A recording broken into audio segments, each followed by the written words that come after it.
Hi guys, and welcome back to another DrAce video, and today we're going to be playing Ride 4, and big shout out to the Aces because they have done another reverse DrAce challenge. So today we're going to be tackling the Virginia North course on board this Yamaha FZR 750R0W01EM right here in this wonderful circuit. So a proud member of the Ace community, Sergio23 at the top of the timing screens there, said a 129.93 on board this Yamaha, and we last tackled this track, we did the Honda VFR 750, so once again we'll be taking to this track to try and reclaim our standing as top ace, the big egg, the big cheese, right here in Virginia North Circuit.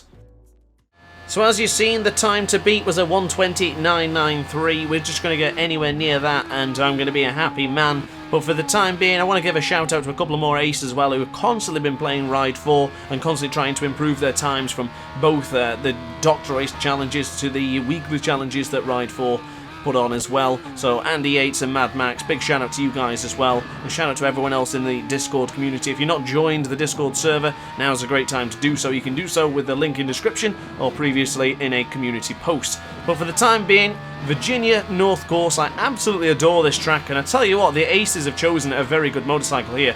Now, it's a little bit different to the one we chose originally. The Honda was actually higher performance powered rated, or performance points I think it's called. However, this Honda didn't really compete with this particular Yamaha that we're using today. I do really enjoy this Yamaha.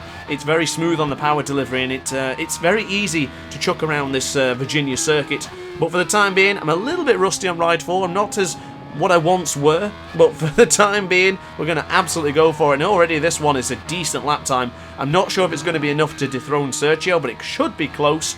We did a 121 something ourselves, so to see us back into the 120s is pretty impressive. It's a grand job there for Sergio, but getting into the final sort of kink and across the line we'll go. Is it enough? And it isn't. We set a 121.038.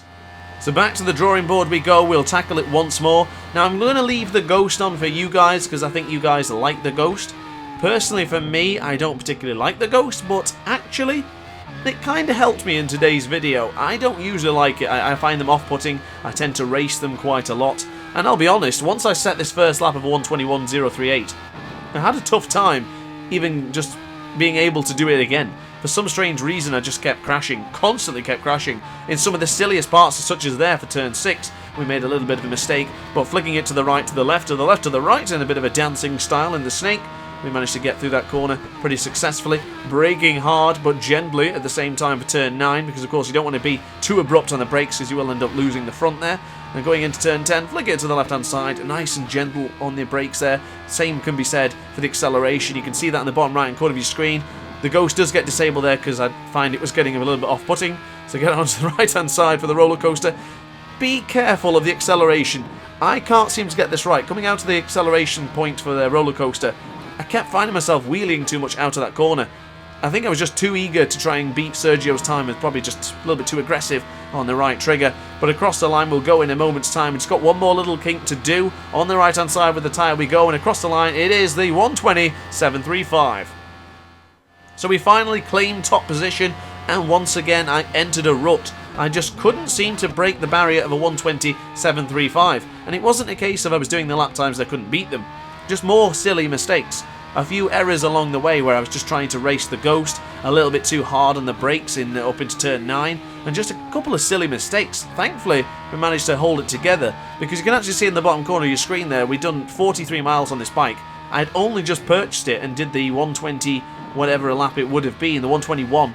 And on the second lap, of course, it was at 13 miles, and it was actually only my 5th attempt, something like that.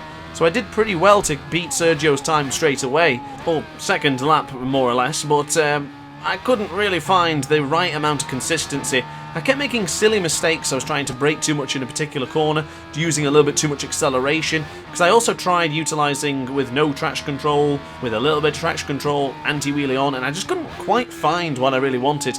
And sometimes I will brake like I'm playing MotoGP 21. I've mentioned this quite a lot on the channel, and I keep doing it. I just try and brake a little bit too early, but we are on a fantastic lap for the very time being as we go into the hog pen, get it onto the right hand side of the tyre, and just charge to the finish line. And this could be a low 120, a 123 perhaps. So let's see when we go across the line. It is going to be a 120.298. So our 4th attempt now. We just need to try and set the fastest lap possible to make it difficult for Sergio and the rest of the aces, but I can't be that close to a 119. Now, if you guys know me from previous videos, or if this is your first video with me, I cannot be that close. If it's under 0.3 of a second to the next time increment, we're going to have to just go for it. And that is what's motivating me to continue, because honestly, with the lack of consistency I've had in this particular track today, I don't know whether we can even get into the 119s, but you better believe I'm going to be absolutely going for it. But being that 0.3 of a second that close, I'm going to have to go for it. So breaking in to the very difficult corner of turn 9. Oh my lord, this is a tough corner. Getting it really onto the left-hand side there just a little bit, and then to the right-hand side for turn 10. Breaking in just to the gentle part. And by the way, I've not even mentioned this. Thank you to Sergio for making this livery as well. I totally forgot to mention that Sergio spent a lot of time and effort making these liveries for me. He's still doing it after all these months, so God bless him. As we're now going to the left-hand side, cutting a bit of the apex there and onto the rumble strip, but it's quite okay. It's still fair game, if you will. Going into Hogpen for turn 18, get onto the right hand side now for push it for turn 19, and just absolutely go for it once again. We're already really struggling in the sense of consistency. Let's see if we can keep going after we get this one done, but across the line we go. Is it enough? It's going to be a 120.091, so very, very close, but I'm still feeling good on this one, so let's just keep going this time. Let's try and not crash, let's try and be consistent, let's build some pace, and let's just see what we can produce on lap 5. So onto the left-hand side we go. Nice tight apex, but running a little bit wide to then get the next apex. A little bit too tight to the apex there. You did see we're getting onto the rumble strip. Same can be said here for this left-hand corner. And then to the right, a little bit out of shape because, of course, getting on the rumble strip just sort of knock you to and fro from a neutral and gentle sort of standing position towards it being a little bit out of shape and bobbling and bucking around, so not ideal. But breaking in to turn 9, really gentle on the brake there towards the end. Try and get the acceleration and just absolutely annihilate the cones, because those cones are in the way. We don't need those right now. The lap was still not invalidated, so let's just keep going with absolute reckless abandon around this circuit. Breaking in to turn 14 for the roller coaster, excuse me, turn 15, I can't count it seems. Now on the left hand side we get a massive wheelie there going into turn 16. That is the issue with using anti-wheelie on 0, on nil, and that is what causes it. But we'll tell you what, this is going to be neck and neck. Can we get the good acceleration to beat the Ghost? And I'll tell you what, we're not going to happen. It's not going to do it here now, but it's still going to be a damn decent lap nonetheless, as we just touch the apex there into the corner.